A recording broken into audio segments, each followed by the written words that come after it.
Hey man, you already know we rocking. It's another episode of Bad for the Community. It's 508 Rob on the mic.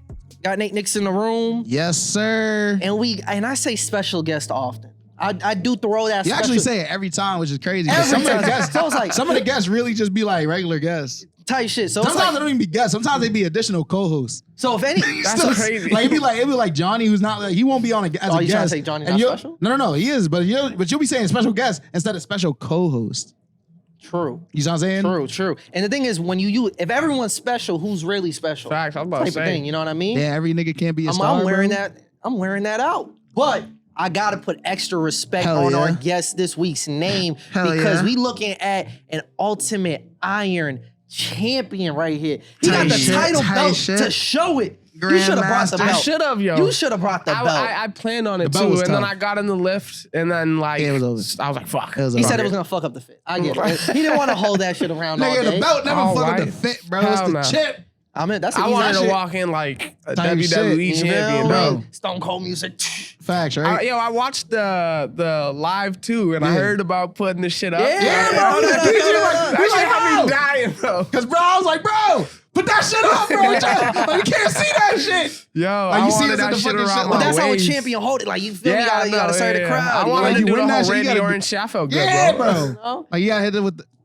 There we go. He's like, oh, shit, There that we nigga go. really a But champ. we got Jo motherfucking Saza in What the up? building Yes, sir. again, fresh off of a win. So you did see the live stream. I did. Y'all got to check it out. I thought, honestly, It was clean. clean. That's a great one. In a world where anything and everything could have gone wrong, nothing went wrong. Nothing went wrong. There was The a couple- audio quality was. There's a couple mishaps before, What but you the mean? stream itself was great. Yeah. We was for running sure. the cabling issues and shit, and then For sure. But once That's we a got part of it. rolling, yeah, the audio was clean. The people in the chat was like, "This is quality It was shit." locked They in. could Yeah. hear the performances real chat clear. was hating. Once the chat's hating, that's how you know it's busting. Nah, there was some dude causing havoc. That nigga was hating on everybody. I forgot what it was, Damn. but like anytime when like the women like got on the mic, Every single he time. was just like, "Here we go again Facts. with that whole shit." It's Hey, crazy, yo. bro. Oh. They're rapping about. They don't even rap about. He's like, they really it's crazy. They really feel the need to tell us that. No, I it's feel like, like none of them nigga, were on relax. that vibe though. huh? I feel like none of They- the women were on that they vibe. wasn't. That's what I'm at all. saying. That's I what think- was crazy. But the thing is, he That's was what's probably great. hating because Janique was on some like she like you know when an artist introduces a song before she really plays it, and she's like, "Yo, you ever?" I forgot what she was Yeah. saying, but something along the the lines second of round? like, Yeah, second round. a man tell you can't do this and that, blah blah Yeah. blah, but. Whatever, just owning your sexual, like it was like an owning your sexuality pep talk before the Yeah. song. Niggas He had was, Maul he in was the like, chat. That's "Here we crazy." go again." Like, bro, you hating, bro. That's And wild. even that nigga Chase was like, "Why you hating, bro?" He's Nah, like, "Yo, man, let them just like, perform, what's bro." good with this dude? They Nah, started that's jumping wild. him in the chat. He was wilding, but that shit was fire, bro. That Yeah, was. that was fine. Y'all are great at commentary. You think so? You know, Y'all he trying- really good at it. You trying to get there, you know what I mean? I Saw the sports. Yeah, I was all watching that. back. I was like, yo, this is actually Saw y'all are the. really good at that. Had to turn that shit from useless to useful. They gotta tap in. And the thing is, it made it easy because the performances, I think, Yeah. were all dope. You know what Yeah, I something mean? to say. I think 100%. there was a moment for everybody. I still can't get it out my get up. Yo. Get up! Yo, No too tough. bullshit. You did the Dreams and Nightmares remix. He was really on the floor He too, was, nigga. bro. He had to get up. That shit was And tough. then the Meek Hey. Mill ad-lib came through and he was Yeah. like, yo, it revived him. No he said, bullshit. hold on, wait a minute. I was like, oh He's like, shit. get up. Nigga got up. But what were your, That's what the were your funniest thoughts shit, bro. That's tough. looking back? Like, how did being in the moment versus like watching the live stream back, how do those experiences differ? In the moment, like I don't know. I zone I zone the fuck in when I'm on stage. So like there was no thought process. You was locked in. Yeah. So be able to look back at it, it's like genuinely I treat it like on a sports reference, like film. Right. Like so Playback, like running it back, studying it. yeah. So like I can't like Too Tough is a great example because I wasn't like at the show, I was in the back on some just meditating, like Yeah. getting ready. So being able to actually look back and see his performance and Janique Mhm. and then like Cake Swag, just all of them honestly, and Yeah. like actually study it rather You know what's than be interesting? there and just be like, all right. You mentioned meditating as like, do you do that like frequently when you perform, like Yeah. right before? Yeah. This dude, I think, who put me? Maceo, he put me onto that. Mm-hmm. Like he said that it's like a channeling method. Like he's just channeling his energy towards his performance. So he just takes a second to like escape the world for a little bit before he has to like return back and like it was fire, bro. 100%. Like that's actually one of the things that I think every performer should start doing. Yeah. No bullshit. I go into like a little corner somewhere and I like just sit crisscross and I like close my eyes and I'll just focus on my breathing until like, especially at the chamber too, because like the green room is right there. Right. So like the music, the crowd, like it's all just still right there. Yeah. So like just trying to zone out to the point where like all that shit goes blank. Yeah. And then I find like a calm before the storm. And then I'm like, all right, I feel great. That's good. That's what pitchers do in the MLB. Yeah. Like before they have to enter into like a flow state. So like in order to get themselves there, they have to like tune everything out before they go on the mound. Because once they up there, if they start thinking about it, they'll get a mess up. You feel me? So they have to like find a space and time to like get out of there. That's something that I feel like maybe there can be. I don't know. That's important. I feel like something needs to be taught around that. No bullshit. Yeah, I want to. Like, I was doing with like BTO. We had a artist development program. What's BTO? Beat Odds Boston. So it's actually our old set. No bullshit. A couple months ago. So that's where it was. But they do a great job just, building up the young artists. You feel me? And giving y'all, and I'll let you speak on it more. You know more. But, obviously they got the studio in there. They're letting y'all record. Y'all been doing these like artist incubators. Speak more on that. Yeah, 100%. So Beat the Odds Boston is a nonprofit. I've been with them since 2019. It's like their starting year. Yeah. So they have a little headquarters out in Grove Hall. But their whole mission honestly is just giving that space or safe space for the youth within the community to actually just express themselves and self-discovery, It's focused in on mental health, but doing it through the arts. So they do a lot of dance programs. We have the artist incubator, artist development, which is for like the youth. And that's ran by like me and Sanye. Yeah. And the whole idea of that is to help them in terms of studio etiquette and how to record, finding their voice, getting a little EP together. And then every end of the summer or like midsummer, August 30th type shit. Yep. We have a event, the Oddside Showcase, which is those those artists get to go and get on stage. A lot of them, it's their first time, like really doing something like that. On stage, so it's just preparing them for that and getting them comfortable with like this is how the process of being an artist is. So it's kind of like, fire, bro. Y'all doing great work. And we talked about like nowadays the labels and the industry, they don't really do much artist development. They kind of find the people who are popping already. So this is kind of artist development at getting, folks at a young age. And again, like you said, teaching them that etiquette. And clearly something's working because the last two Ultimate Iron Chamber winners are from BTO. We talking about Sanye and Jo Saza. And both Grandmasters are from Grandmasters. That's the official title. But and you were a part of that last one. So you weren't unfamiliar to that Ultimate Iron stage. True. 100%. You were the feature on Sonya's final round. And a lot of us felt like that helped. Obviously, Sonya, did a great performance in itself. I mean, he beat Nate Nicks to even get there. So that speaks volumes. See, I didn't think it was like a bad thing. I'm like, no, that actually happened. I'm like, that's true. It's true. I was like, but I was there though, I was in there because I won one. You know what I'm saying? Damn. I've seen the second round. I've seen the final round. They still talk about my first round. You feel me?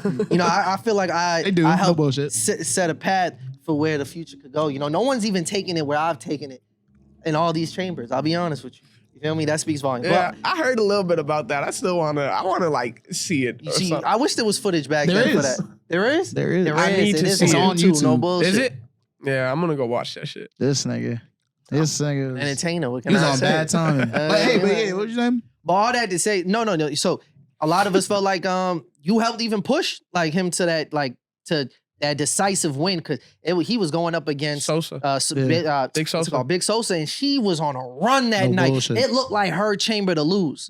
Honestly, I felt like her first two rounds was It was crazy. Impeccable. Like Sosa was on one night. You couldn't do it any Coming out, she better. came out hot too because she had niggas on the stage, the marching and shit. Excited, like yo, we want to hear that. Like there was certain joints that they just wanted to hear. Whether it was Sosa Black, whether it was what's it called? Tropical Runs. Tropical Runs. Yup, Passenger Princess. All that. Yeah, nah, she was blacking all night.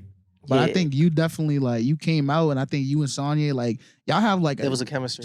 I was about to say it's the chemistry, bro. It's that brotherhood. Like y'all built off of each other like crazy. Y'all was just rapping, bro. Just on some like hip hop shit. Some hip hop the back shit. of the bus type of like and seeing two young niggas doing that, I was just like, that's dope. Yeah, that put it over the edge. So again, being on that stage before. Fast forward to now, what was the preparation and the confidence level looking like going into this one? Yeah. On a like note of preparation, like I had this, I was planning it for like honestly the entire summer, just in terms of how I was gonna do it. Cause like on two notes with seeing how Sonya kind of like prepared for that chamber that night and went through it. Like this man had like at least like 12, 13 tracks that he had brought like specifically for like just in case it goes for sure in whichever way.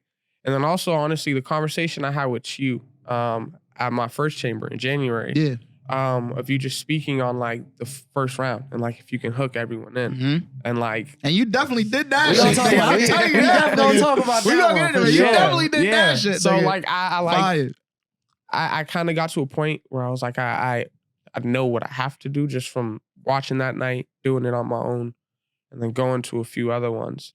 But like the 2 weeks prior, I was shitting bricks. I was nervous as fuck, and I didn't know why. But like as I just got closer and closer, and I had everything mapped out. Like I knew my plan, I knew what I wanted to do, and I was confident in all the songs. Yeah. But I was just like getting closer, and I was like, "Fuck, bro!" Like I feel you. I'm nervous. I got just anxious vibes, but I use those. Yeah. And that makes sense. That's natural because you can control however much you can, what's in your control.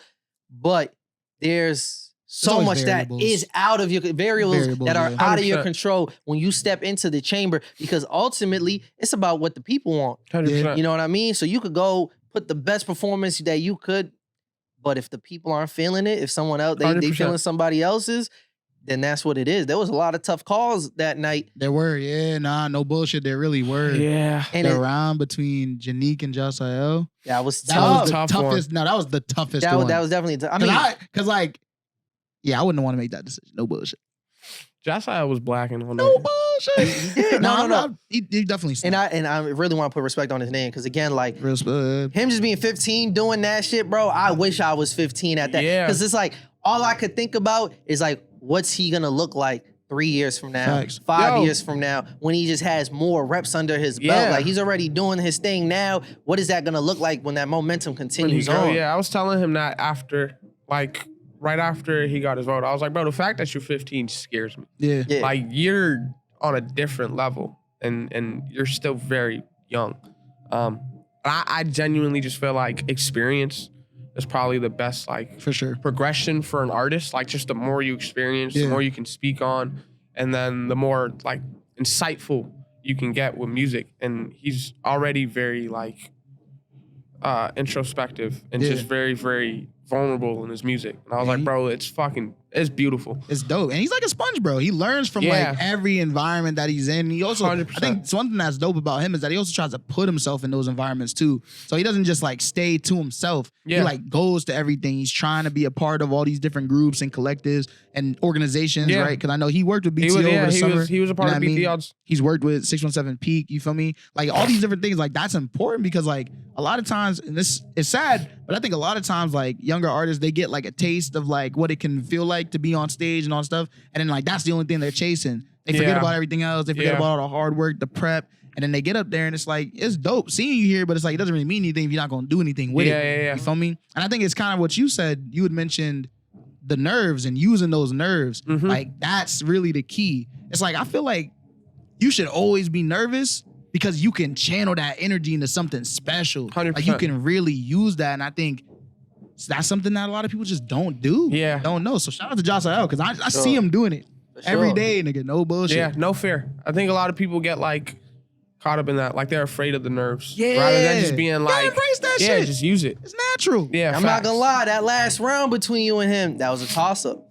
Although I know you should have like won the entire chamber just off of like the overall performance. I think when it came to just overall performances, I think you were head and shoulders above might actually the have crowd. been the best chamber. But that like, last round, top to bottom, he brought might have had Mackie the best out. chamber Y'all was both turning up. Nah, they was blacking. They was blacking. It reminded me of you and Sonny out there. Tight shit. I was like, yo, he's using his formula against them. Yeah. You know? And the biggest thing, and we're going to talk about that first round, but the biggest thing we was saying was like, yo, as great as those first 2 rounds were, you got to switch it up. You got to find a way to switch it up because it's not like the next thing, if you continue to do that same style, that the quality is going to fall off. Right. But it's just that the people just would want something different. That's just naturally how it goes. So when you brought out, it's an outside, we outside record, that's when I was like, I bet. Now turn up on these niggas, go into the crowd, exactly, do all of that. It's party. And that solidified it. But let's talk about what was niggas saying afterwards, nigga? They were saying it's because of the aura, nigga. Who said that to us? I forgot. Somebody said that afterwards. They was like, the nigga just got aura, bro. Because they were saying that, like, you going into the crowd, it really just solidified it. Because niggas was already rocking with it, but they were just like, nah, bro, yeah, this shit. It felt like niggas was a part of something special, you feel me? Yeah. And when we talking about this first round, right, you talked about how important it is that you guys had a conversation about that first round being a hook. You got to get them hooked right away. Yeah. And you did that. You feel me? Initially, you're dropping bars, and then afterwards, you hit us with a little spoken word. Yeah. And I'm going to have to throw that clip over here. See, the time's getting hard and it's bricks in the winter. Homie had to go and move bricks to get dinner. And with the extra money, man, he feeling like that nigga. Not worry about B-ball, he ballin' like a winner. If life moves too fast for you to catch it, you better have a grip. Better know how to blast it. One to the head, puff, puff, then you ash it. Ashes to ashes, the boy made magic, Then he let go. He let go. Shit, and you know life ain't nothing but a dream. Listen. Strange fruit hanging off cottonwood. Poplar trees to the popular people. I mean, take the bum on Mass Ave and Bill Gates, for example. 2 complete different sides of the spectrum and yet still equal. I done seen the richest spirits in the poorest state. Heard the voice of God at the devil's gate like, and still I rise as I bring the brush strokes from my mind from paper to playback. Blessed with this weight that I carry to be a beacon for all by being a torch for myself. And so I think about if I ruled the world, how I'd save that ghetto black girl and give her my street survival glide like that's declassified. It goes a little something like this. Rule number 1, also known as code switching. Nigga, I know it's nerve picking, but know the difference between Keisha and Kiki. They say keep your odds even by playing the cards you dealt. I say learn the game to break the rules and raise them hell. Rule number 2, wear your heart on your sleeve and wear it with pride until the day that last drop of hope fades and then re-die. This time add a few extra colors in the mix. Blue for the blues and orange for that jumpsuit they think I should be rocking. Rule number 3, love yours and sing it to the rooftops. Take care of yourself first proudly like you do that brand new shoebox. And know what, so proudly we fight until we can't fight no more. After all, what is hate other than sour love from people who can't love no more? Rule number 4, paint your strokes on this life with confidence and patience. Paint until you can't see the canvas anymore, only what you made it. And no, we may not all be Pablo Picasso's or Vincent Van Goghs, but the pictures we paint are priceless, nigga. Don't ever let go. Listen. Black is a cloud that followed me around my childhood. Black is a word, niggas in Hollywood. Black is my brother, black is my mother's to my life. White skin baby with the blonde hair on him. Now I'm black in a brown coated golden glaze. And I grew my locks so the feeling never go away. Where my root and fear that fruit is strange. Black is the movie told you, black is a burning page. Black is a night sky, young filled with marvelous images. Lifetime light years away from opinions. Crooks, the killers, the Jesus affiliates. Black's the white, the rich, though still penniless. I'd rather be broke than broken. Jump into the water of hope I float in. From west to the African coast to Boston. My heart black, my dick black, my dream stolen. Heavy is the head that chose to smile. still cooking from this weight we call a crown. And my disconnect from culture don't make me any less of what I know of. And myself in my chest and where I'm going. I am blessed and I'm tested, ready for woe. Send a shot, I steady my sword. My pet's pendulum, a mind of its own. My melanin ink, a carve crystal out of the stone. Whoa, whoa. Black business, you can tell by the flow. Whoa, whoa. I'm that nigga, you can tell by the soul. Still got a noose around my neck, how they expect me to feel. Got my brothers in the back of the cruiser, got at the wheel, steering them straight in the hell. Where the powers that be finally feel. They say God's complexion is complex, but everything is nothing till you put it to text. See your eyes live a lie and your mind die free. I seen white shirts get turned to tie-dye tees. Way before I was old enough to black eyed peas. I hear it in the streets, nigga.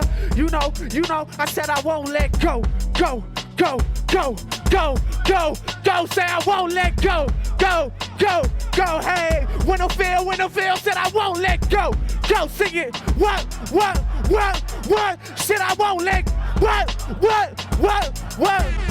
Hey. But like, what type of mode were you in when you were doing that? You knew like he was in that mode. I'm him nigga. in that moment. Yeah, you knew a that. little bit. I was honestly like, I was questioning it in my mind. It was like high risk, high reward, for sure. Because I was like, as you were saying, I was like, I don't know how people are gonna take spoken word in like an MC tournament.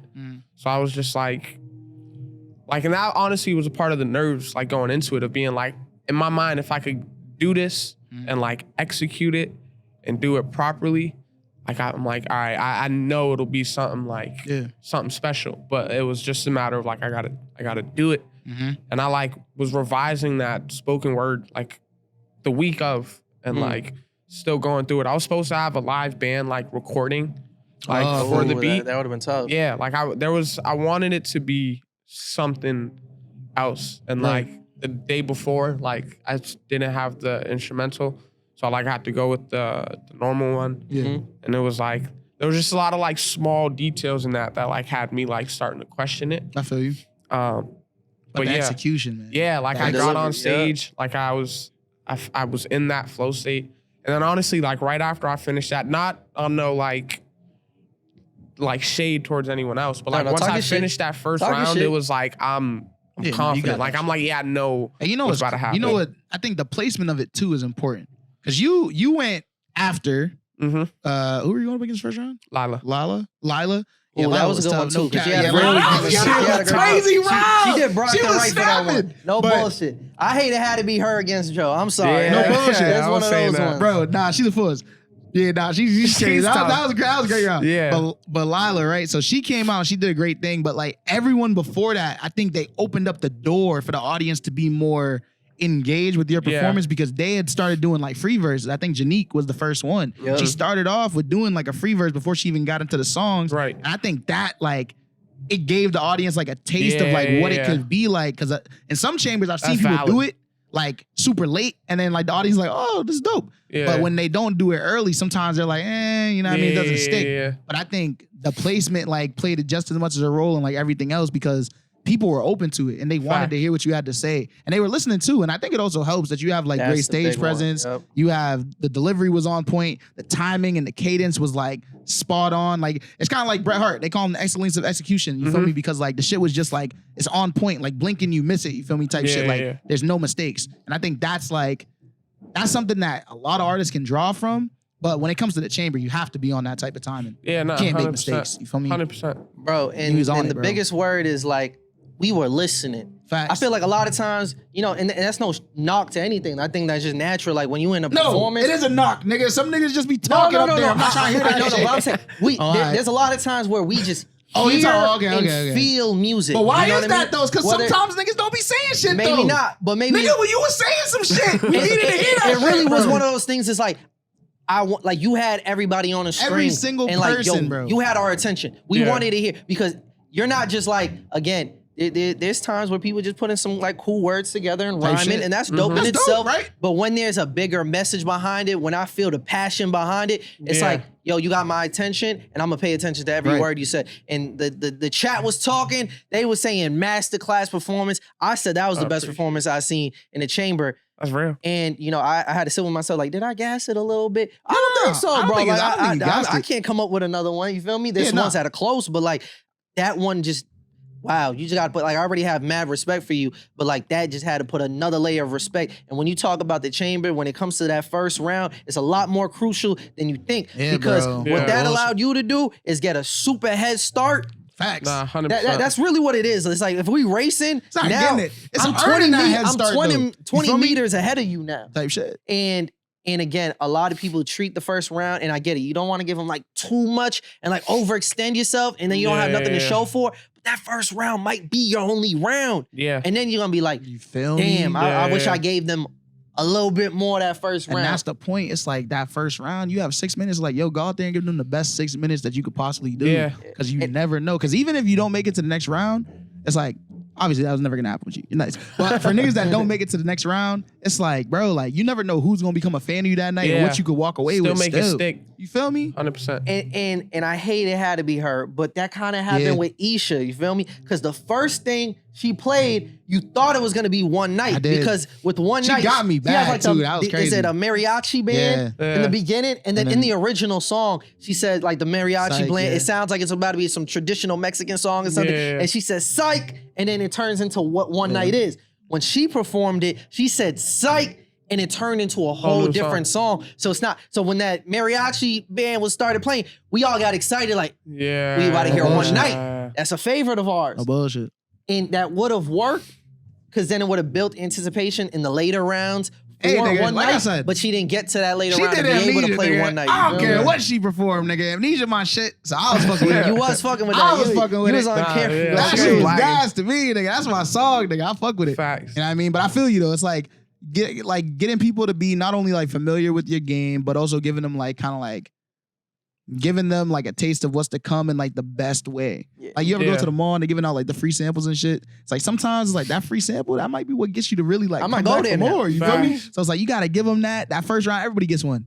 But it's like what's gonna keep me coming back is how fire it is. You know what I mean? And I think also compared to everyone else, you had basically, it was like one long track, you feel me? Yeah. So like that also is showcased, and I think to me it's more than just like the song. It's also about like talent and skill. And I feel like when stuff like that is undeniable, people respect it to the point where it's like, what can you say? You know what I'm saying? And like you were the only one that did that. So I think that also helped set it apart where it was like, yo, he's actually just like nice.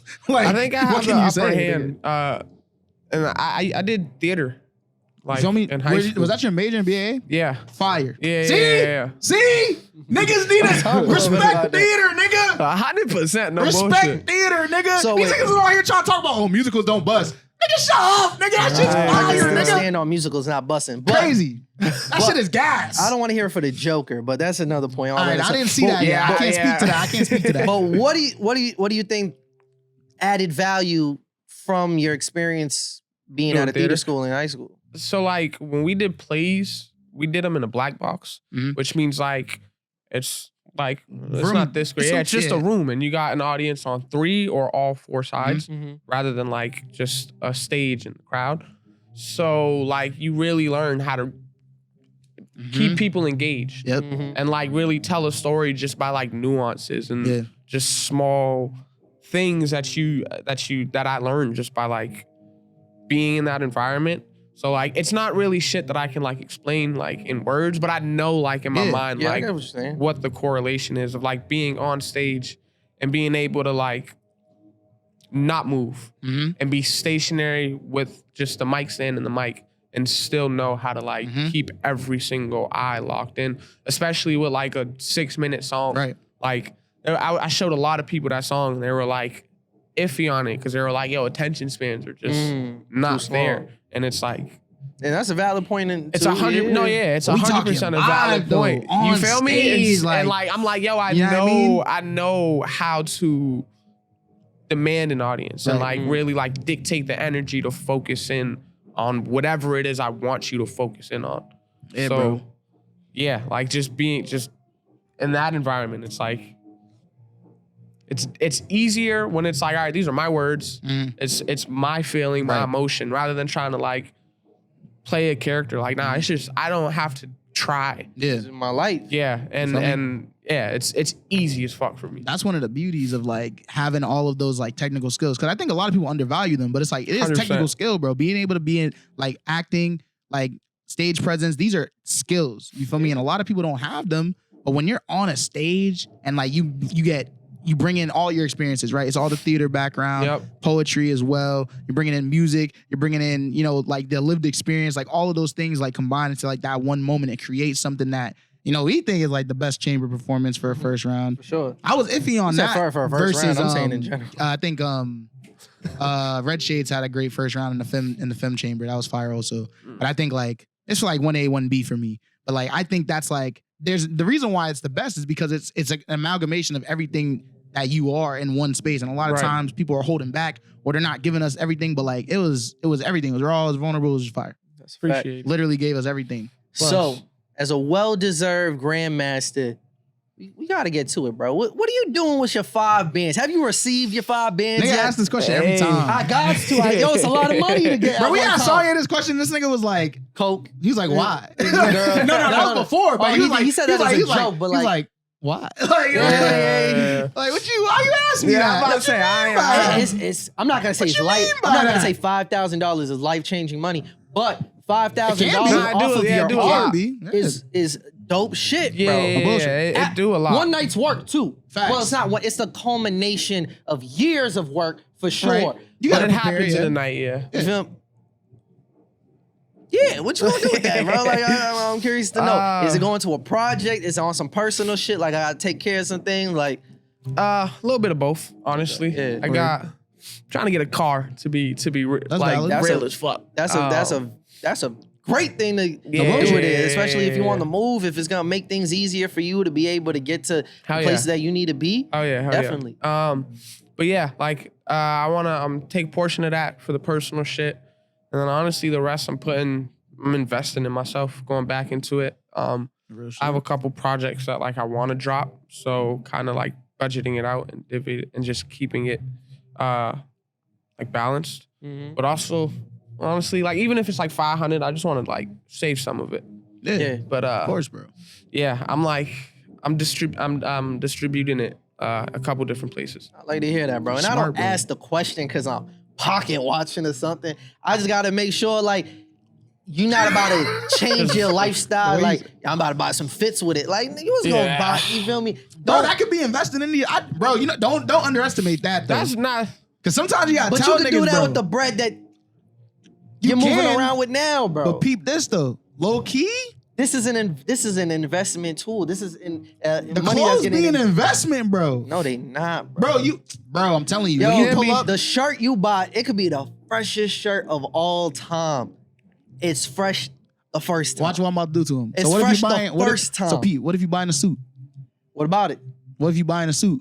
What about you trying to get your suit together because you got like interviews and shit like that? Okay, go get you a suit. So is that a valid? Is that not an investment?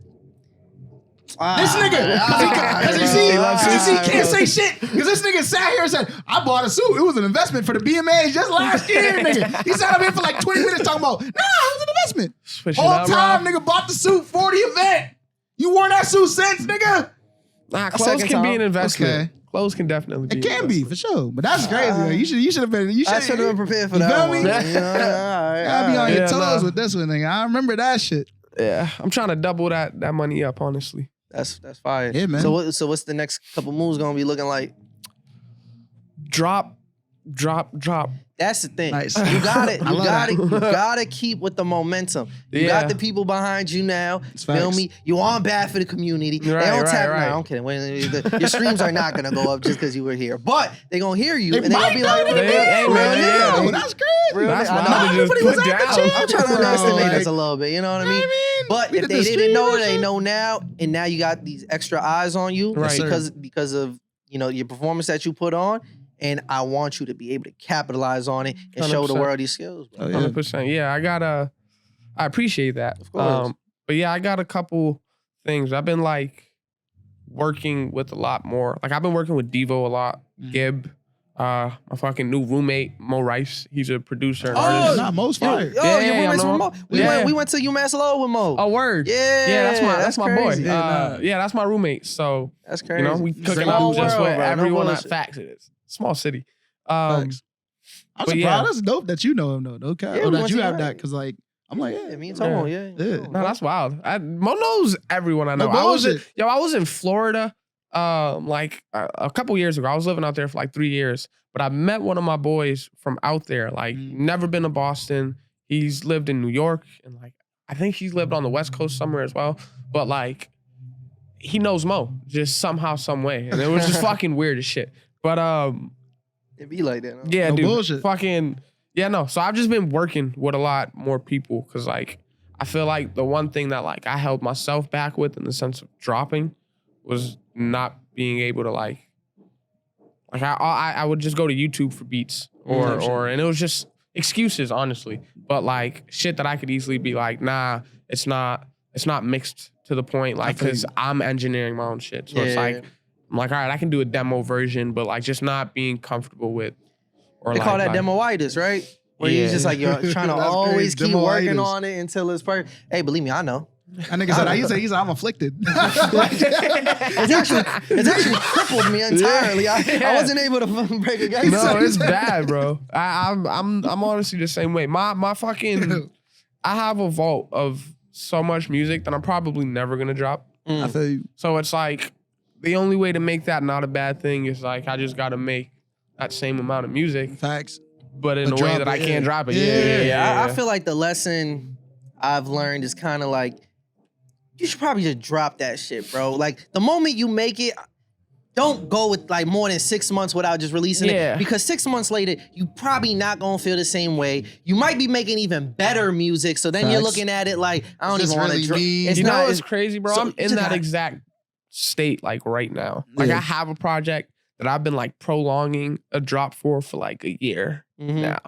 And like now I'm at a point where I'm like, I don't need, like I got so much other shit that I'm like, yo, I see the growth. I'm like, nah, but even if you gotta do a sneaky drop, even if it's like, I'm not gonna put super promotion against, just put it out and niggas gonna be like, yo, bro, did you just drop a whole album? I just looked at my Spotify, you didn't really promote it like that. And it's at least do that. That's what I've come to. Like, that's actually a really good strategy too, because you get to start identifying. Like I know we talked about Where's Nasty, kind of like how you can't really. It's hard sometimes to identify who your like real fans or true fans are. But low key, there's a bunch of like apps and stuff that tell you like who's listening to your music, and you can also see like what's it called, like Airbuds. The app. I'm not. It's an app where it's basically like a music highlight app, kind of like Last FM. Is that what that shit was called? Where it's like you can see what other people are listening to in the moment.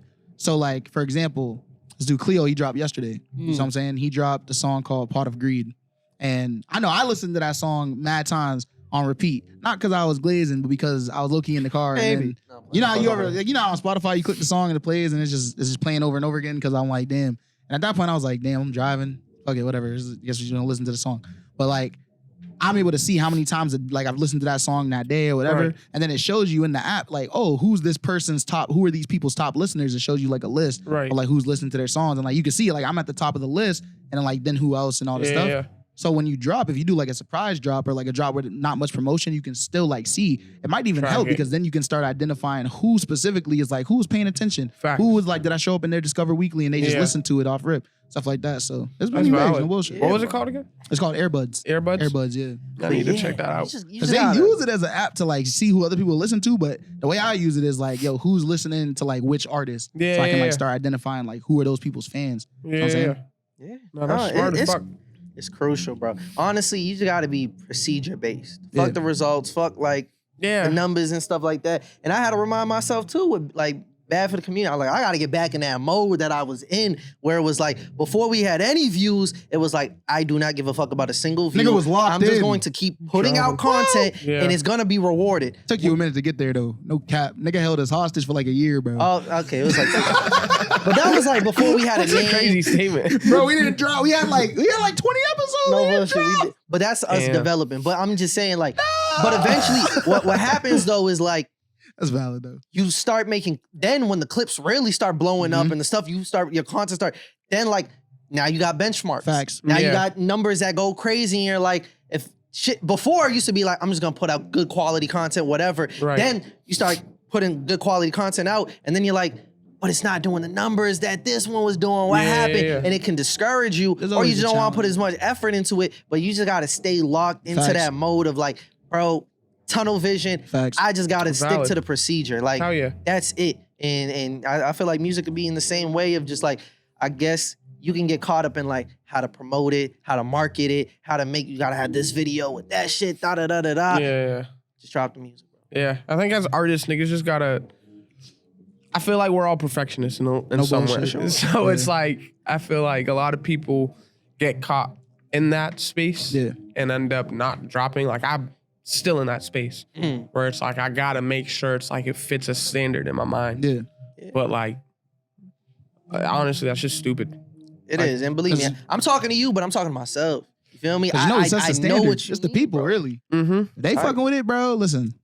And a lot of Take times, advantage. bro, your standard is way above what anybody else. And that's 100%. And that's not to knock anybody else. It's just like Yeah. you know what you're capable of. Exactly. So you're gonna Okay. Yeah. You know, we like that. You know what I mean? Okay. There's a little too much chemistry. What's going on here, bro? It's the commentary, bro. But yeah, like, you know, you're always gonna set yourself to a high standard because you know what you're capable of. But at the end of the day, bro, serve the people. Serve the people. And when you do drop the stuff that is to, you know, your fullest capability, that you feel super confident, you had some momentum rolling into it. You know what I mean? Because that would suck too if it's like, this is the one. But then you haven't fed the streets in so long that like that goes unnoticed. You know what I mean? And then you get mad or you get like disappointed because you're like, damn, I put all that effort. You can start questioning yourself, start thinking like you got to go in a different direction. But it was like, nah, you just got to stay more consistent. That's it. Yeah. You know? Nah, that's real. 100%. Yo, I have a question for you, bro. I wanted to ask, like, I was meaning to talk to a couple people about this actually, but I remember one time we were at BTO and on like, there's like, you guys have like your there's a whiteboard, but then there's also like the moving like kind of like screen. It's called a vibe board, I think. But on the whiteboard, there was like a little like tagline said like Hooligans and it had like everybody's name. Can you talk to us about that? Like, you know what I mean? Yeah. So the Hooligans is a artist collective that has been a thing. Like I started it in high school with a bunch of friends, and it was just honestly like the niggas I would come to my crib and we'd freestyle and but like since then it's grown into a bunch of artists. So there's me, Sonye, my boy Taz, Bino, Key Brazy, Key, Ideal, Shout out Ideal. Yep. Nemo. So like a lot of them are really in that place of like still in artist development. Yeah. Like, I mean, technically we all are for real. Right. And it's just it's family. Yeah. But like it's at this point we're now trying to make it into something bigger than that and really put that shit on the map. So like we're working on trying to get and this is like secret information. I was about to say, how many years in the making? Is this a new thing? Is it recent? It's been years? So, like, again, it's been probably since, like, 2016, like, the Hooligans have been a thing. Really? Oh, shit. Yeah. But, like, there was no, like, actual moves behind it, honestly. So, like, in, like, actuality of it, on paper, like, it's, like, this year is, like, where we're really starting to be like, all right, like, nah, we have something fucking special. I think it's I mean, you hear the names, bro. Like, yeah, it's very all dope, like bro. very talented people. And everyone's like has their own sound. Yeah. But then like and I think that's what like really strengthened it and made it a thing of like, now we got to do something with this is when we come together and like do collabs, like it creates a completely different sound.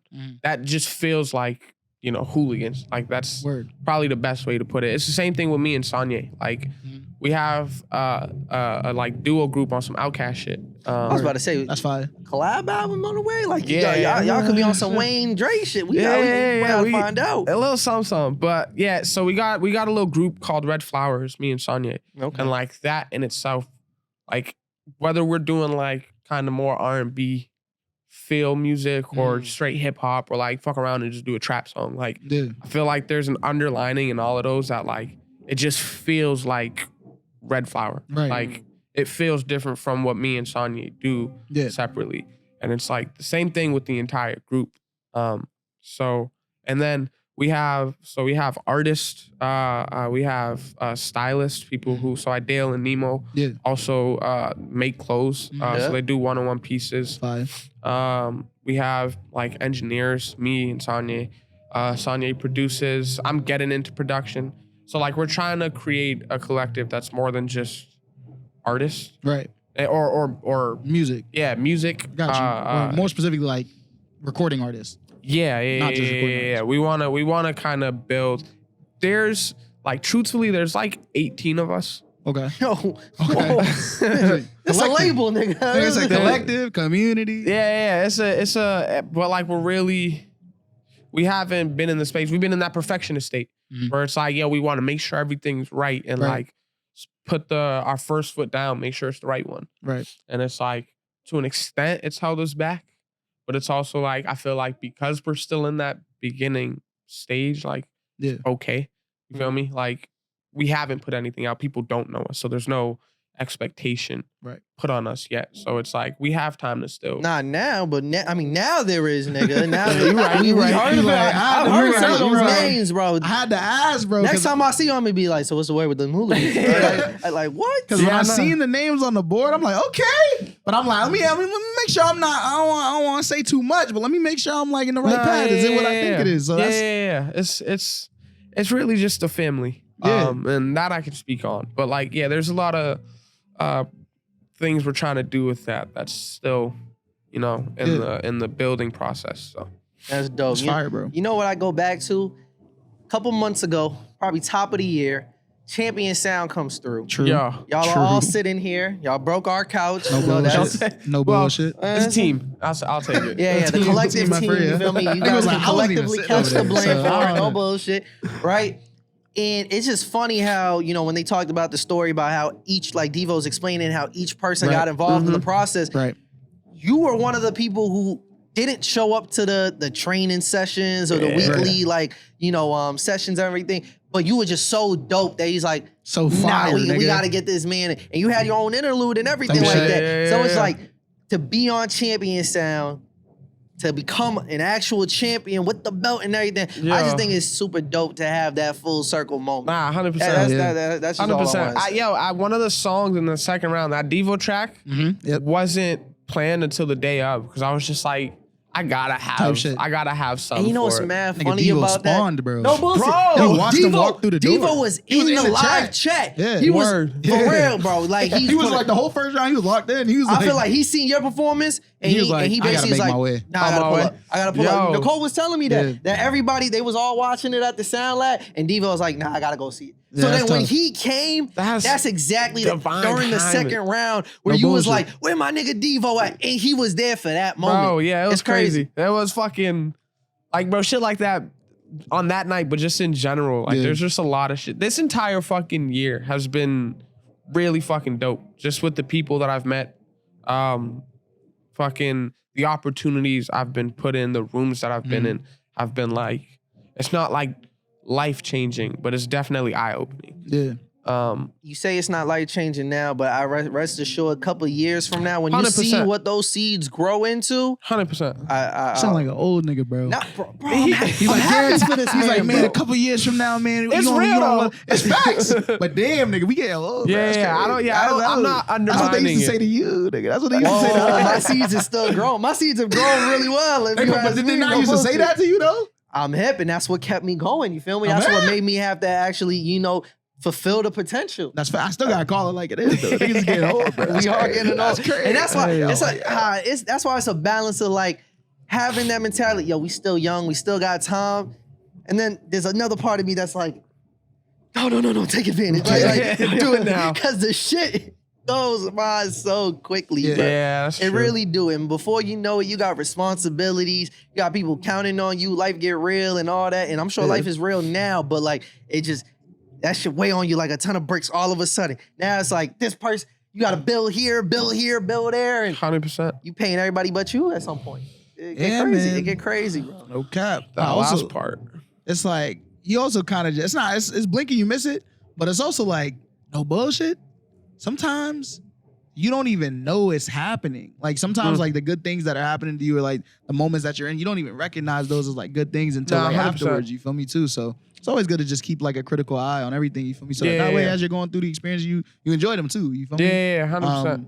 I also, interested because I know you talked about like being in Florida for 3 years. Like what caused you? Because you're from Boston. Yeah. So like, you know what I mean? You be 3 when you see it, like you real like Boston. So it's Dorchester. Like, you know what I mean? So when you went from over here to over there, like what was that? What caused that transition? And then how'd you make your way back?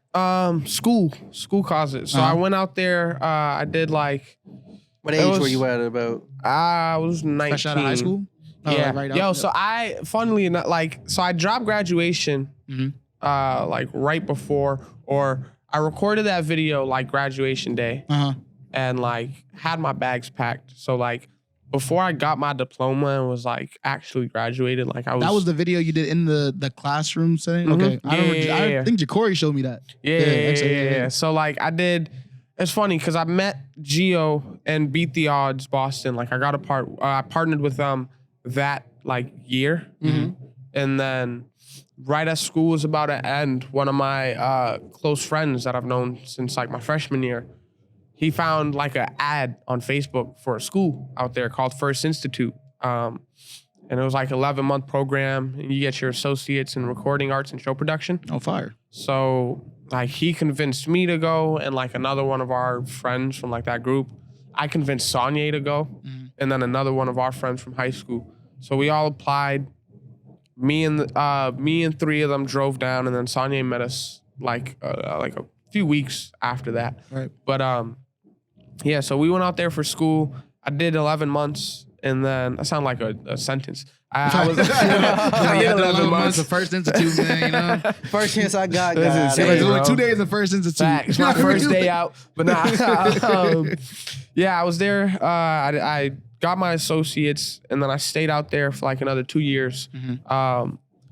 Just because I loved it, bro. Like Florida feels like the second home. Orlando. Orlando is dope. Orlando's a little churchy though, a little bit. Yeah, a little bit. But it's dope. That's where CJ2K's from, Chris Johnson.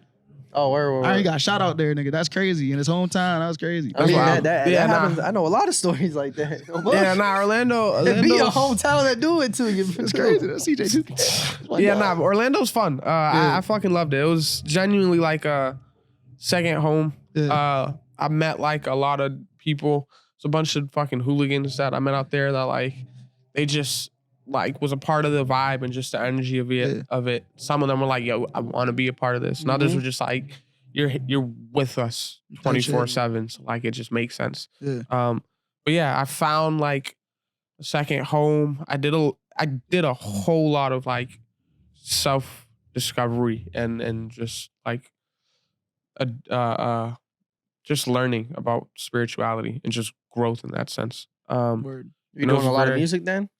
Yeah. Was you on your school shit? Nah, I was in school for music. Yeah. So I was learning how to okay. I was learning how to mix. I was learning how to set up shows.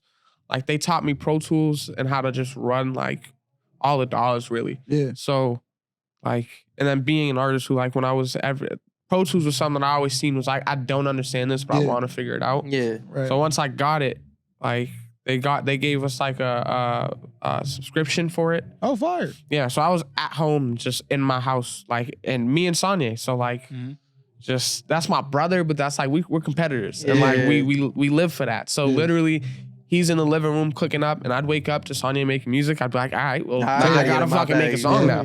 And it was just like that energy and that space was very, very much like it's very artistic and.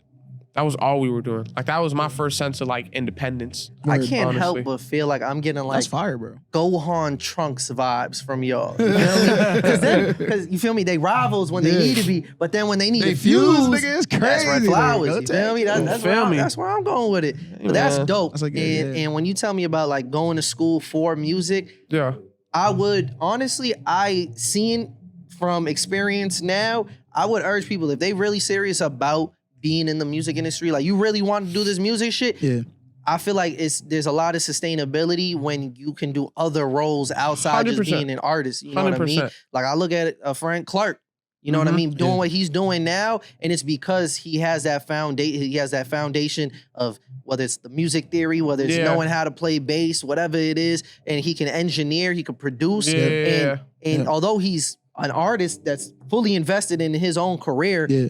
He's built so many blocks during his time in Atlanta because he can be a utility player. And you've seen just how that's manifested into him being at the Grammys, being being around certain artists like Lecrae and all of them. So hey man, shout out to Clark. I just wanted to say that was real dope. No but bullshit. that is Dizzle.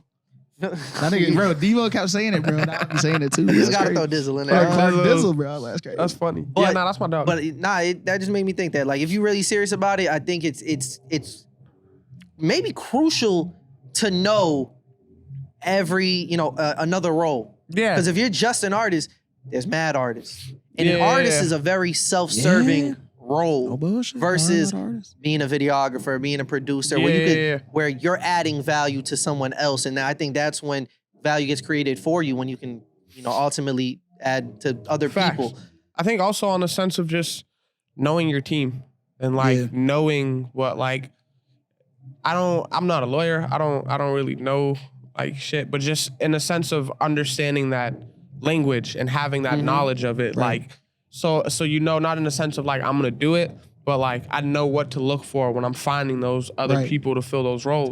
It's just being aware of like who you have around you and kind of in a sense like at least a bare minimum understanding of everything that's going on around you. Yeah, you can feel it.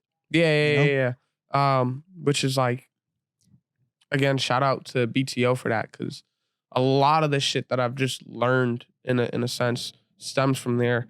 And then on the note of school as well, like fucking I was doing a lot of, so the school that I was doing was more like tech and like on the engineering side. So I learned how to do like run of shows and set up my own shows, but then I also got like the opportunity to like set up like large budget shows. Like I did J. Cole's. I did the Rolling Loud. Damn. I did AstroWorld, the fucking shit show of a festival. Was it that one? Yeah. It was like, no. Like that AstroWorld. Like I was there in Houston. He only do it once. Nah, he did it twice. I think. Okay. Yeah, the second one was but like, yo, bro, it was wild, and it was definitely like we were there for weeks. Well, like probably like 2 weeks, setting up the whole fucking field, and just from my like experience that I had so far in doing that shit, I was honestly looking at it like, this don't look like it's gonna go good, bro. Looking like at the logistics of it. Something about this. You start looking around like, I feel you. Yeah, it's real though. You say 100,000 people supposed to be in here, bro. The morning of, we finished, like we were literally still there, like while people were like getting like walking in and like they were starting the fest. We were still there setting shit up. Oh, that's crazy. So like that's crazy. Nah, that's we crazy. finished as they were letting people in, bro. Wild boy, bro. No bullshit. Nigga, I seen like a crowd of people like on some World War Z shit, like topple a fence. Oh yeah. Like, I was sneaking in and bro, shit. I was like there and I witnessed it and I was like, this shit is insane. But outside of that experience, not to shit on you or the team or anything. If I'm Travis, I'm kind of tight. Like I blame Travis. I'm Fuck gonna say it, low key. I blame the college kids. Y'all got college. Travis told people to sneak the fuck in. Y'all got college students setting up my shows, nigga. You better put some professionals in that bitch. Fuck Niggas was professionals. Yeah, they trained them. I had a degree. I didn't. That's what I'm saying. I finished college at that point. It's not like part of their training is setting up like huge shit at that point. It's like you get, I'm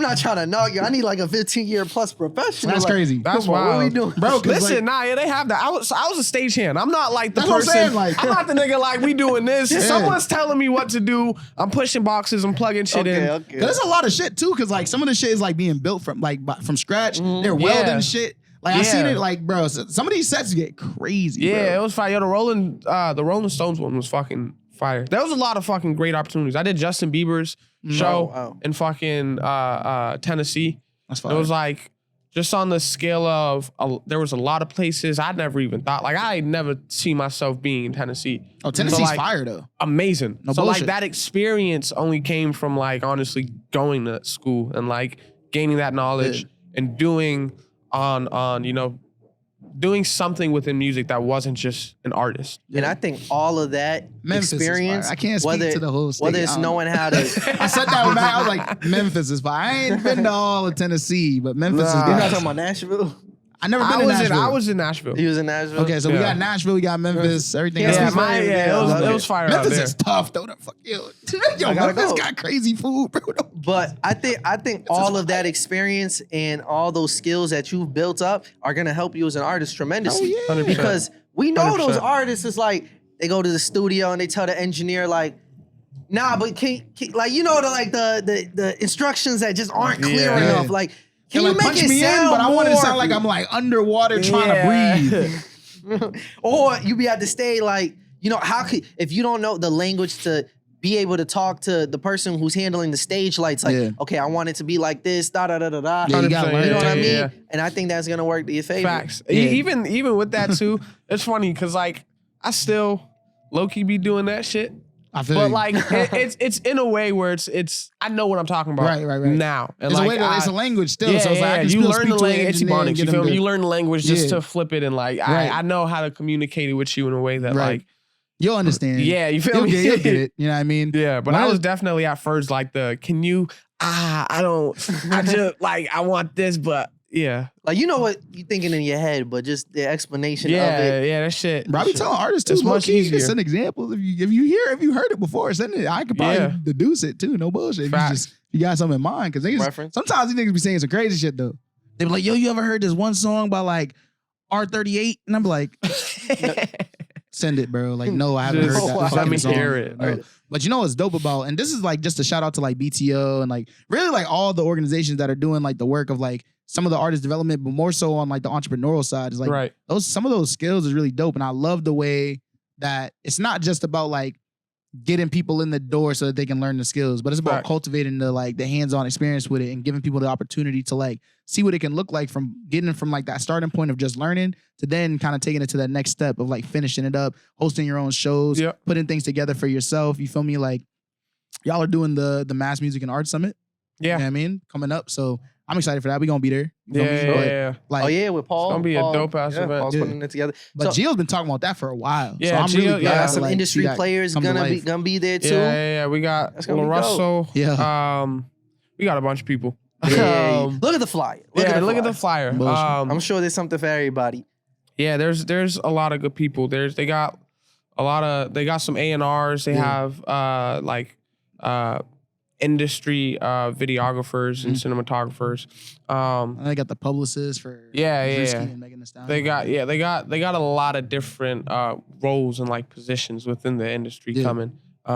It's a big ass event. And it's something that like I just know in terms of Beat the Odds, it's something they've been planning for like this entire year. So Watch my segue game. So, with Beat the Odds, you feel me? It seems like you guys been doing these like artist incubators, like these weekly meetings Yeah. Nice. every week, and led by RobPutsInWork. Good friend. Good friend. Shout out That's a Rob. good one. You feel? Shout That out is- he was a Rob. good friend, but that was a good segue. No, I'm fucking. I really get to. No. But it's actually been. I shout want out to say Rob. before we get into the buffoonery that. Buffoonery is crazy. Not buffoonery, the nonsense. But no, it's actually dope what he's been doing. It seems like you guys have been doing like these weekly type of boot camp type of sessions where it's like every session is focused on a different aspect of artist development. Yeah. I think the most recent one was yesterday, and like there was they brought out the backdrop, photographer, and like allowed you guys to get promo pics and get fly. I seen you was getting your cut in the moment there with the barber and the That's barber Nemo, chair. by the way. Shout out Nemo. Yeah. So shout out I Nemo, man. thought that was That's dope. So before I get into the nonsense, Yeah. you tell us about the good work, brother Rob. Put in Hell work. yeah. So Rob's been working with us for a couple months now. I think it's like 3-4 months that we've been doing it. You kind of hit it on the nail. Honestly, every week we do it's a sit down. So we've talked about just networking. The one we did yesterday was with a stylist. Shout out Steph. But we've had those two. A lot of those are just like we'll have sit downs. And really whatever it is that like we feel that like we're questioning or we want to like speak on, like Right. it's really that free space to really just communicate it. Rob's done a lot and has honestly a lot of knowledge especially to give. Yeah, especially with the industry. So it's a very, very interesting class. That's how I've been viewing it, honestly. It's a class for me as an artist. And you said there's 3 other artists too, including yourself. I mean, so Maceo, Maze, Isha, and Sanye, and then myself as well. That's all. Talented artists, like all of y'all. For sure. There's a lot of potential. Sanye's back? 100%. Yeah, Sanye's back. He was in shout Japan, out my boy right? Sanye. Yeah. My boy was in Japan living his best life. How long was he out there for? Yeah, 15 days. Yeah. So he was there from the 15th to the 30th. That's a dope ass experience. Damn. Yeah. So, and again, I also got to shout out Rob because it's unfortunate that the weather. No, Rob's cooking, bro. At that time, went the way it went, but he was actually gonna do he was putting together the Future Forward Festival, and that lineup was insane. Probably for the local scene. I don't know if it's been better represented, at least for like our, we're talking about hip hop, obviously. I'm sure, the Boston country people. I was about to say, nigga. They was like, not even that. What type of lineup is this? Hey, nigga. There was a lot of niggas that wasn't on there. That was I hear you, but that's the same shit that we said about lineups, bro. Niggas just be like, bro, just be happy that niggas is doing about the one shit. that's catered a little bit more toward us. No, I'm saying like I'm right there with you. I'm saying like there's some niggas that are not on there, sure. But like, just be happy that niggas is doing some shit. No, and the names that were on there. They have Melfi on there, nigga. That's tough. I'm hip to bring Melfi out of retirement like that. I thought they ain't bring him out of retirement. I thought he was MIA. You be saying a lot of crazy shit. I thought he was MIA. They ain't bring the nigga out of retirement. Y'all was telling me bro, he dropped the song, bro. He did? When the Celtics won the chip, he's back, nigga. Oh, I did see that. I did see that. Bro, you know Melfi? Nah, I don't. Bro, that's crazy, bro. Now we gonna talk about. We gotta get you hip to the lore, bro. Yo, I didn't even know the lore until we had Maystar over here. But he was one of the fastest moving artists at the time. Like maybe what bro, when I was in high school, it was like 2011, 2012. What sports team had won? Was it the Pats or the Bruins? Was it both? It was the Bruins. They had won in 2011. Okay, but he had like a champion anthem that all the sports teams were using and stuff like that. So he had crazy momentum. He was a young nigga too, doing his thing, and then kind of just he was beefing, bro. Because he had it wasn't just Mouth. He had Star Gang. It was like all the people. It was crazy, bro. It was crazy. And it was like the Avatar. It's like.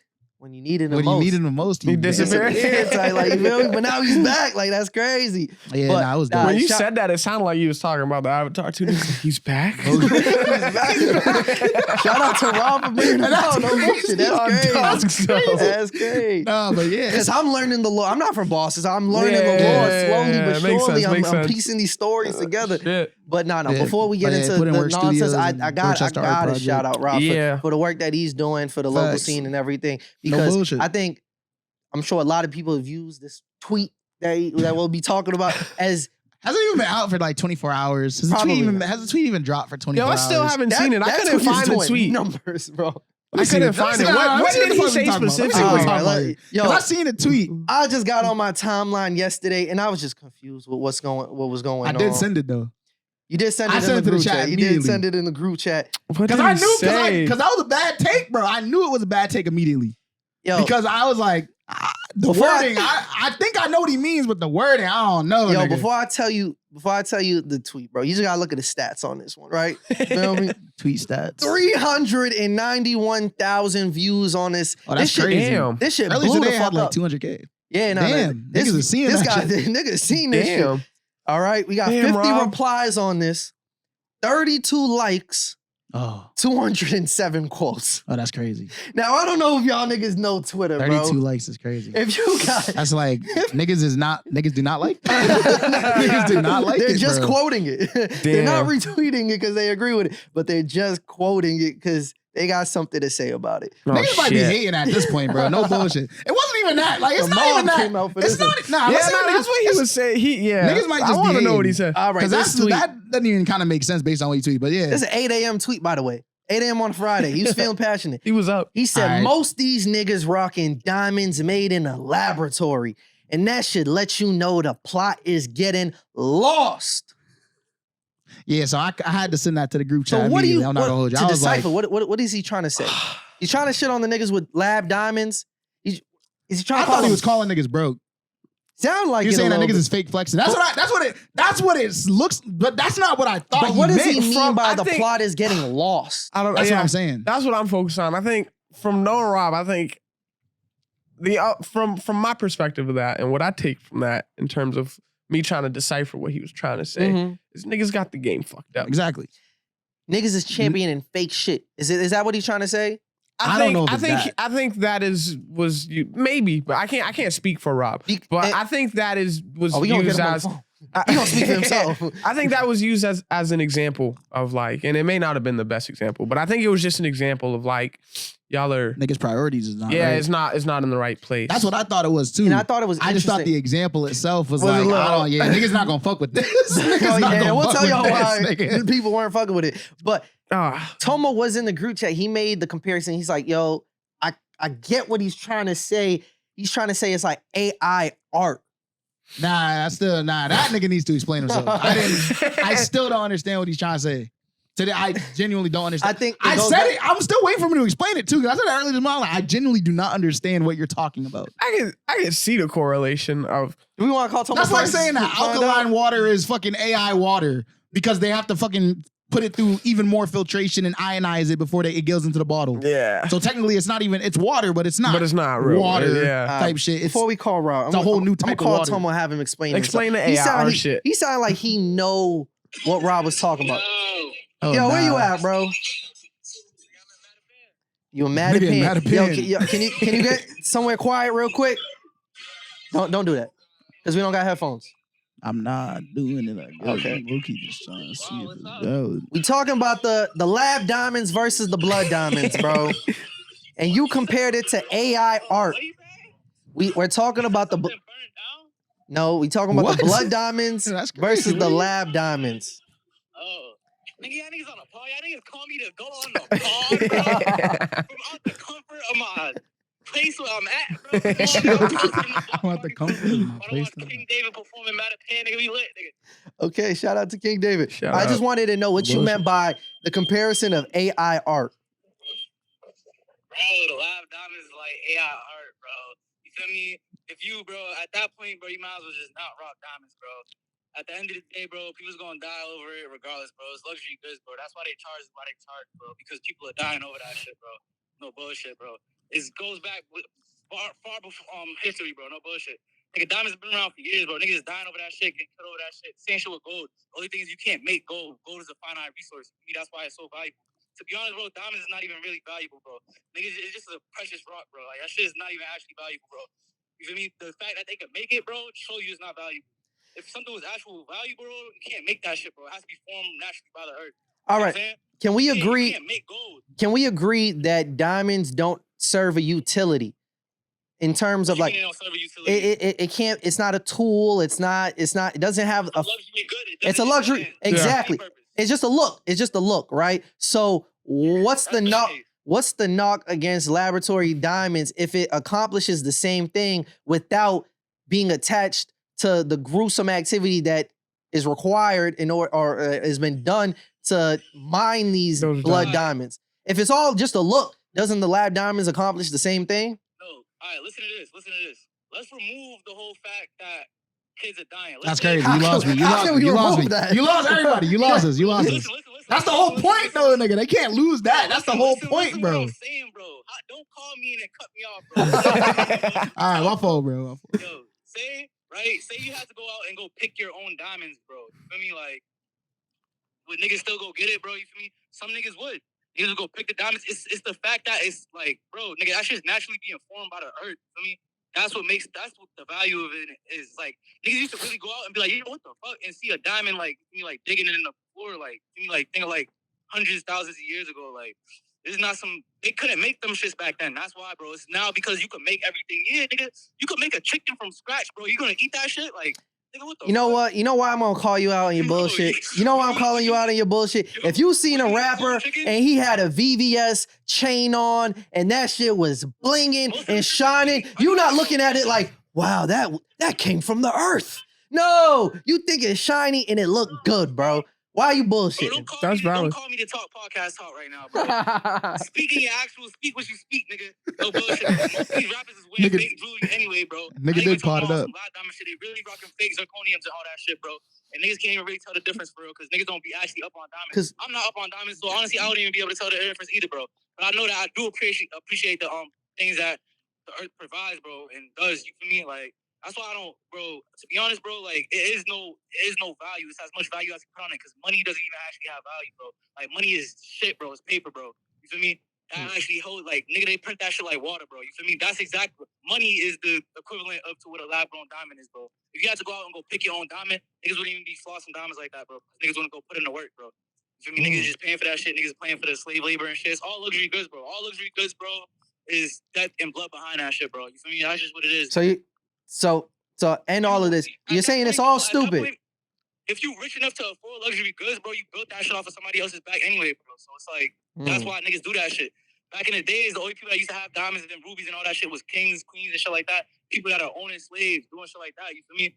You just see no poor niggas with diamonds, bro. Unless they found that shit. You feel me? Like, but that's the thing. That's the beauty of it. A nigga could find that shit and come up and sell that shit because it's a precious metal. You can't just make that shit.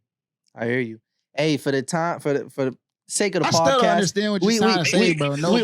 We can continue the conversation at a later date, but I really did just want to understand what you meant with the AI art. But you're saying people are championing fake shit? You said people are what? Championing fake shit? Man, niggas don't even know who they want to be nowadays, bro. No bullshit. I hear that. That's valid. Got the game fucked up. I think that's no bullshit. I'll tell you this. Go stream Rendezvous featuring Hang up. All right, bro. Be easy. Enjoy your block party, bro. Why you say no bullshit so many times in that post? It's over. I watched you hang up. That's crazy. Nigga said, I watched them hang up. Nah, we're not going into that. Nah, but I think what he's saying, like, as far as like luxury makes sense. The part that I don't understand is not that concept. It's more so, why is it that, like, I feel like no one has given me an explanation as to why, because he didn't say what you're saying. I feel like you're trying to say that's what he's saying, but he's like, nah, it's more so about everything else that I'm saying. He kind of said something where I want to go with it, where it's all a finesse. Because again, for sure, it's like them even trying to create the separation between these type of diamonds are more valuable than this type of diamond. I feel like it's a way for the haves to separate themselves from the have-nots. And they don't like the idea that it's like, I spent all this amount of money on these type of diamonds and someone else is accomplishing the same look. And we can't tell the difference unless I put like the tester on and stuff like, and they kind of mad. It's like, they have to justify that purchase. They got to justify like their success. And because that's what it is. It's just a status symbol. Again, there's no utility to it. It's just a look.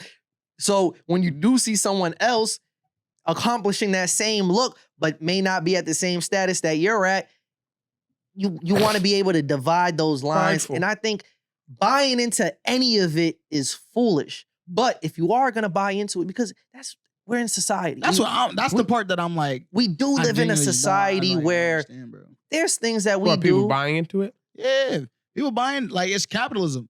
Yeah, it's like for sure. We already bought in, bro. Like, that's the thing, is like, you already bought in. Like, there's a reason why, like, niggas that aren't gonna like lock in when it comes to like opulence and shit like that, they won't be buying diamonds. So so like, to me, the whole conversation around it is like, all right, bet. Why are we even talking about those people? We should be talking about the people that are doing it, but the ones that are bought in. Why is it a problem that their diamonds are lab made? They're not fake. That's the part, because even he was saying it, and that's what I don't understand. It's like, because he's saying that a lot of rappers shit is fake. That's not what Rob is talking about, though. Nope. He's saying diamonds that are real, that are made, that are not harvested from the earth. Yeah. And I think there was someone under his tweet saying like, yo, I make these live diamonds. That shit was fried. That shit was fly, no cap. They're cut better than the raw diamonds. Have more control. You know, and more controlled, and it's more ethical. And that's why niggas was on their ass. They was just on his ass for just look like he was supporting something that was unethical. Yeah. When there's an option for something that's a little bit more ethical. Yeah. But do you buy into all the jewelry stuff and, you know? I don't. Nah, I don't. You never get the chain? I don't. I have a chain, but we all got a chain. Yeah, you feel me? I don't have a chain, bro. But we gotta break out of it. I feel like we gotta So I didn't buy it. So like, I like shiny shit. Mm-hmm. But honestly, genuinely, it's a sense of like this ring I got from, I did a show at the Cape Verdean Festival. Oh, right. And the one in Boston? Nah, in Connecticut. Oh, Connecticut. And I like, didn't even know there was a Connecticut one. That's dope. Yeah, I didn't either. But like, fucking found my cousin there, and they were vending, and he gave me this ring. Oh, the one chain that I do have is from Nemo, and it was like a gift. So it's like that has meaning, but there's sentimental value. It's sentimental in that. meaning for me, but like just in terms of like jewelry or just shiny, like I don't give a damn. Because society told you like, that's what's fly. Yeah, like, and I'm very stubborn too. So like, I feel like I'm one of those people who like, for the most part, I see something that like society puts on a pedestal, right? And I'm like, I want to see through it. Like it's bullshit. Yeah. Like I don't like it. And that's how you should be. You feel me? Yeah. I feel like that's valid. Hold on, I got a question for you. Actually, I'm a little. Cause hold on. What's up? You niggas say so. How you gonna propose to your girl?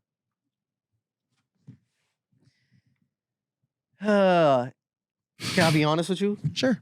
I'm gonna buy my girl a diamond. Yeah. But it's not because I think it's like I can look at, because I'm a very logical person. I can look at things mad logically and understand like, yo, y'all are charging me a super high markup. This is not a symbol of our love. Our love is real because she's bought into it. You feel me? She's bought it. She's programmed. You feel me? You feel me? She's not fully out of the matrix yet. You're not getting a ring? You're not getting a diamond? Probably not. Nah. Diamond is crazy. What you gonna get? Not diamond. No, but I find it crazy that like I'm gonna have to make a decision. No bullshit. I'm gonna have to make a decision to go drop bands on something that she like. I have a cousin who literally like did dishwashing or whatever. She took off or went to the gym, took off her ring, doesn't have it no more. Oh, see, that's her problem. You can't take it off. I feel you, but it's just like, yo, something that small, and that's not that insane to lose a ring. Like it's common, sure. Like you feel me? 100%. Like for whatever reason you took it off. Gold, but for and a diamond, something that expensive. What is the value? What is the value? Just for your friends to be like, wow, that diamond is amazing. You got a great man. Like you couldn't tell your man was great before he had the diamond. That's real as shit. Yeah, you are spitting, bro. Facts. But you still gonna do it though. Exactly. So don't say I'm not going. He's like, I'm not buying it. We need to stop it. I will get it. And that's why people gonna still buy lab diamonds, bro. Because for sure. You gonna buy the lab diamond? Bro, I've been on this. I literally have been on this spot. We've had segments before where I was like, bro, I'm not knocking the person who has replica sneakers. I don't give a fuck. Nigga wore the reps to the podcast. That was crazy. That was nasty work. I always have to add. I did not buy them for myself. I said you wore bought them in college because I was broke nigga. Real shit. We were all broke niggas trying to make a flip. Okay. So it's scummy looking back at it, but for sure, trying to flip fake shoes for right. I don't even like saying fake. It's just replica. Nah, they fake. They all in the factory. They all made in the Chinese factory, bro. They're not fake shoes. They're real shoes. You put them on. They're fake, but they're fake Jordans, nigga. They're fake Off-Whites, nigga, for sure. I hear you, and I haven't worn them. You know what I mean? But why haven't I worn them? Because society pressure. Society told me I can't put those on my feet. Or I'm gonna get roasted. But guess what? If I never told you they was replicas, would you be able to tell? Nope. No. Because they serve the same look, bro. 100%. Yep. Now, if you wanted to make an argument like, no, the problem with replicas is because the material isn't as good, it's gonna fall apart sooner, so it's not even worth your money. I'm not even saying all that. But that would be a logical answer to me, because now you're giving me logic. You're saying, oh, this is just functionally an inferior product. Yeah. Right. Cool. But you're telling me diamonds, that's not true. So you a fake nigga. Like, but I feel you on that, but I was with Tomo on that one though, because you are a fake nigga, you rocking the fakes. Claiming that they're real, claiming that is that brand. I would just be like, nigga, I'm rocking reps. Yeah. So respect. But niggas be like, yeah, I got them new Off-Whites. Be like, no, the fuck you don't, nigga. So it's the lying ass. That's crazy. And maybe that goes. But the diamonds are real. So it's like, what's the problem? Okay, what about if you you don't have a problem with the lab diamonds because they accomplish the same. You're with There's no diamond. I mean, there are diamond brands, I guess, but it's diamonds, bro. But you're with me when we say it accomplishes the same look. Literally. Mm-hmm. It accomplishes the same look, and it's also the same thing. What about the cubic zirconium? See, that's different. Why is that? Because you call it what it is. Don't call it diamonds. Okay. That's all I'm saying. Call it what it is. Okay. You feel me? That's valid. I hear you. That's valid. All right, let's get Rob on the phone. Someone got his number? I got Rob's We gotta have him defend himself because he went on a tangent afterwards because he wasn't happy with the mob coming at him. Because niggas was on it. No, that ass though. Some of them niggas was hating though. Like niggas was tripping, bro. Some of them niggas was like, bro, like they was like they was highlighting his bio and like, oh, take God out your bio, like they was like, you're not holy and shit like that. I'm like, damn. Yeah, like what personal attacks is real weird. Personal attacks is definitely weird, but I think there was a valid criticism with, and that don't invalidate all his work. That don't invalidate who he is. Just a bad take. But Rob's a good sport though. He was going back and forth with some old nigga, and then he was like, you probably should be. He's like, you need to be taking care of your kids and shit like that. And the old nigga was like, nigga, I don't have no fucking kids. Shut up. What the fuck you talking about? And he was like, you know, you refuted every point I made. Respect. I was like, see, that's good interaction right there. Because the old nigga not even hating for real, but like, Rob be standing on business. Hold on. No bullshit. That's why you fuck with Rob. All right, let's do it. Yeah. Hold on. Oh fuck.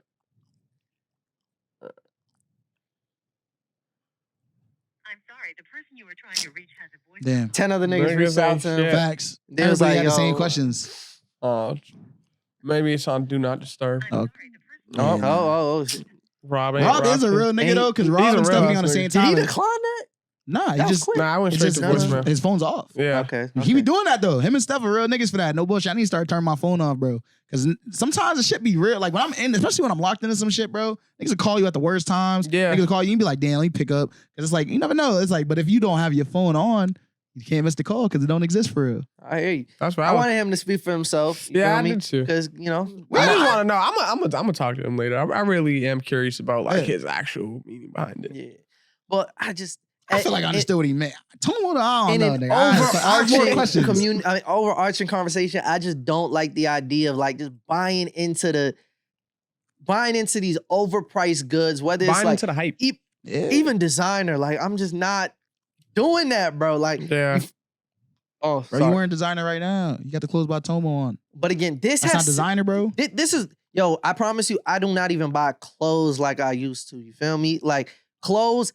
I spent $100 on clothes, I'll flinch, bro. Like, do I really want to do this? 100%. But I'll put 5 times that amount of money into things that actually add value to my life, and I won't even blink an eye. So it's not a money thing. It's just like, is this a good return on investment? But that's why a lot of my closet now, or a lot of the pieces that I've been purchasing lately, they're usually from somebody I know or a brand I support, local brand, whatever the case is. Yeah, my shit's either that or thrift shop. You feel me? So it's like, we're getting the essentials, but for the low, so that works. Or you support like fresh, nigga, no bullshit. Fly. That's nigga like niggas don't have taste no more. That's part of the problem too. Niggas be following trends, so they don't got their own sense of style. They don't got their own sense of fashion. You feel me? I think a lot of people's taste is just designer or like just expensive. I knew it was a scam when niggas was rocking fucking like they like all these high end designer brands. Like they have Gucci or like even like Givenchy, and they would be wearing like a t-shirt with it on it, like with just the logo. I'm like. So you paid $100 for a fucking t-shirt? $100. That was a $500 shirt. That was a $500 shirt. That is a regular crazy cotton tee that says Balenciaga. That is a man's last name on your front chest, and you don't know that person. That's crazy. Yeah, that shit's wild. At least I put money into these local brands. I know I'm supporting the homies. Because you know because the thing that it tells me is you're broke. Because that was the cheapest item that you could afford by them. You know what I'm saying? It was $500 for the t-shirt. Broke. No.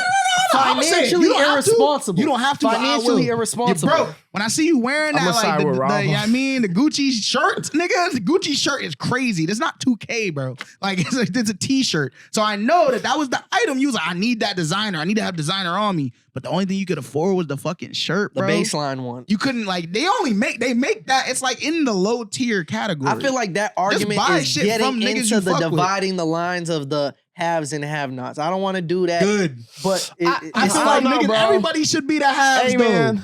That's fair. Don't buy into the hype so you can be the haves too. I've seen niggas with like Balenciaga sweaters on the bus. Like, you feel that shit don't make sense to me. It's crazy, bro. Don't make no sense. The priorities are not there. Financially irresponsible. And it's just like, But to me, broke is not like how much money you have, though. It's a mindset. That's what I'm trying to emphasize. It's like, bro, you're not doing what you're supposed to do, bro. There's just too many ways to spend your money.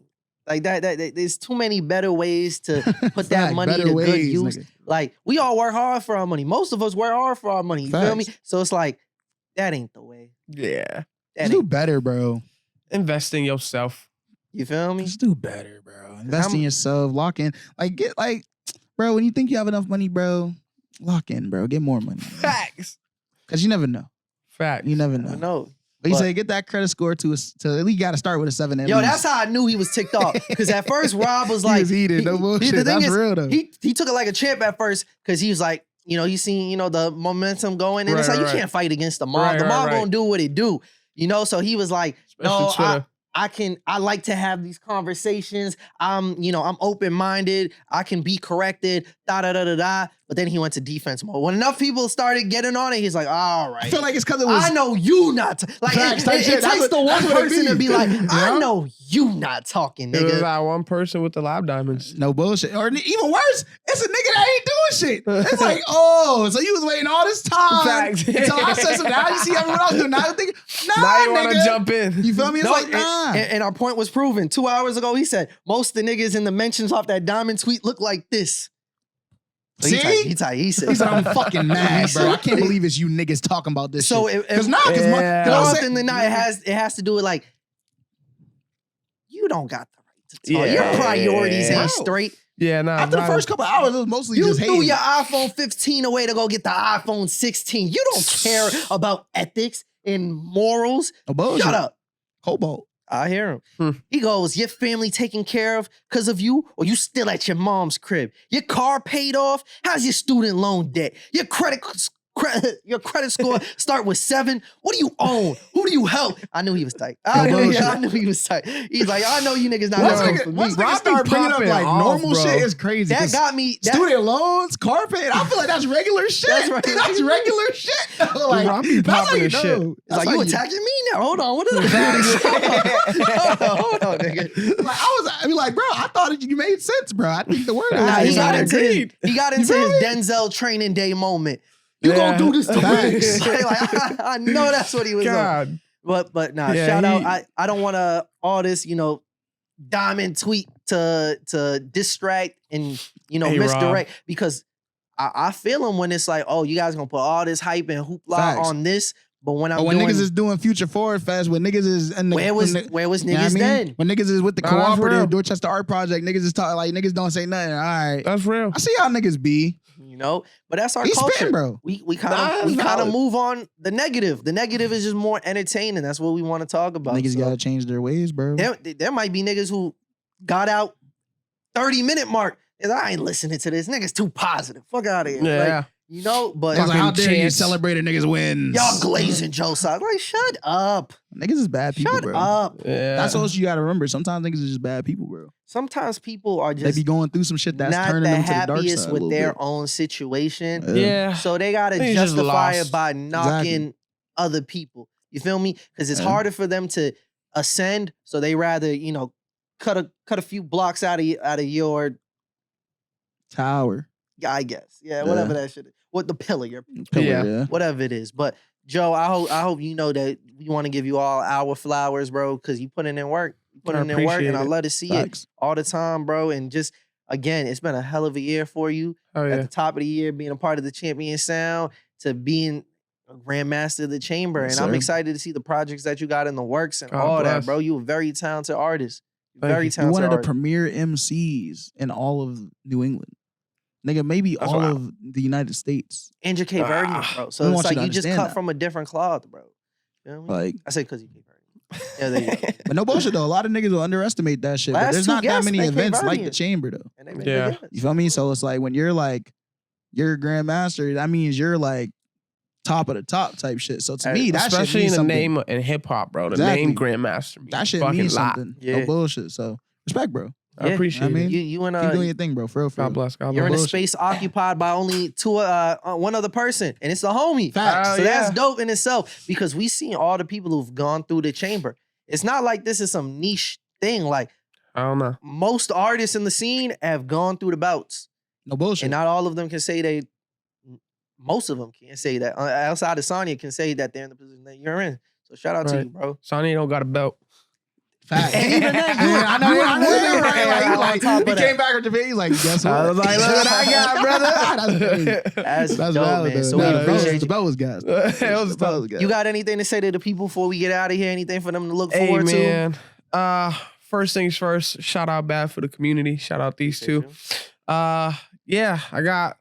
Stay tuned, man. I got some work coming out with Devo real soon. I got an album that will find its way to you sometime before fucking next year. I don't even know where I am. That's the title drop.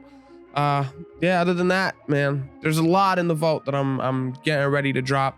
2025 is going to be a very active year, so stay locked in. Hey, man, keep the momentum going. We love it. God bless. God bless.